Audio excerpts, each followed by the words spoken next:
Hi buddies! Welcome back to our YouTube channel. Thank you guys! So for today's vlog, manguha ka ninyo glansunis o bani ko ninyo. Usa sa akong paborito nga prutas mao ang lansunis. Ang English, lungkong, ug mas nailhan ni siya dito sa Indonesia nga duko ug sa Malaysia nga dungko. Pero kita nga mga Bisaya, ato ning gitawag nga variety ang lungkong, native, duko, ug hulo. Ug uban pa nga mga variety sa lansunis. Kay lahi ra kita nga mga Bisaya kay magbuot-buot jud ang pangalan sa lansunis nato.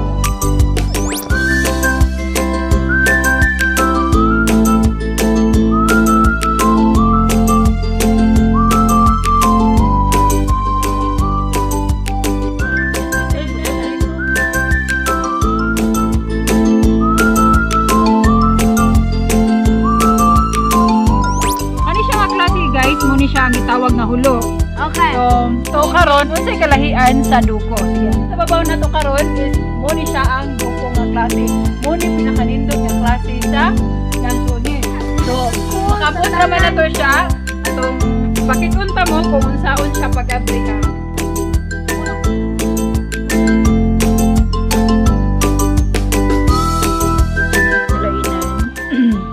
So pag mag-open ka sa duko, anawan mo siya, diri mo siya sa diriya ang punganguhay.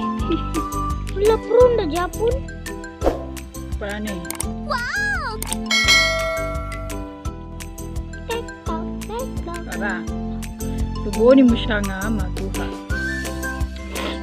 So wala man kay iliso ang duko, so pwede ranin mo siya ang suhon.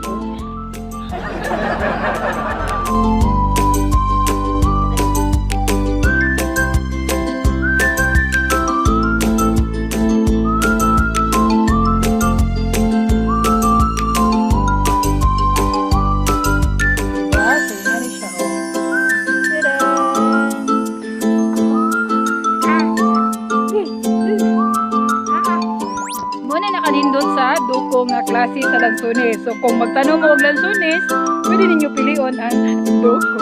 Ayun